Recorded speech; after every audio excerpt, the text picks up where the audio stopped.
les sciences de la vie progressent très rapidement, apportant de grands avantages mais présentant aussi des effets néfastes potentiels. Imaginez ceci, une équipe de recherche modifie des moustiques pour les rendre incapables d'être porteurs du parasite responsable du paludisme, une maladie mortelle qui touche plus de 200 millions de personnes par an. Ou encore les avancées dans le domaine des neurosciences qui nous permettent de comprendre les fonctions du cerveau pour prévenir et traiter des troubles tels que les maladies de Parkinson et d'Alzheimer, la dépression et d'autres troubles neurologiques. Toutefois, les grandes innovations s'accompagnent souvent de difficultés et de risques, y compris une exposition accidentelle ou délibérée à des matériels biologiques nocifs. La technologie permettant de modifier les moustiques pourrait également être utilisée pour introduire des caractéristiques moins souhaitables chez les populations, délibérément ou par accident. Les avancées dans le domaine des neurosciences peuvent être utilisées à mauvais escient pour manipuler notre façon de penser, de nous déplacer ou de nous comporter.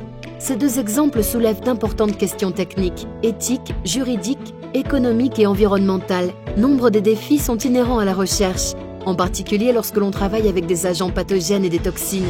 On peut s'attaquer à ces risques en déployant des efforts individuels, mais aussi collectifs, collaboratifs et conscients. Des chercheurs aux institutions, organismes de financement, éditeurs, organismes de réglementation, secteurs privés ou acteurs du domaine de la sécurité, et autres individus et organisations concernés en tant que parties prenantes. Nous devons être attentifs aux accidents, les comprendre, les prévenir et atténuer les risques autant que possible, y compris une utilisation abusive potentielle. Réfléchir sur les risques potentiels en pesant le pour et le contre. Se tenir informé des règles et règlements pertinents et appliquer des pratiques sûres et sans risque.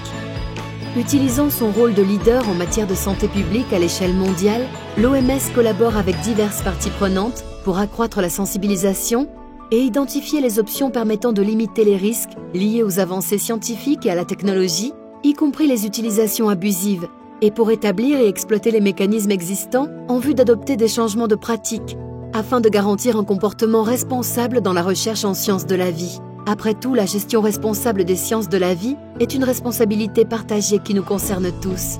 Travaillons ensemble afin de garantir des sciences de la vie responsables pour parvenir à un monde meilleur.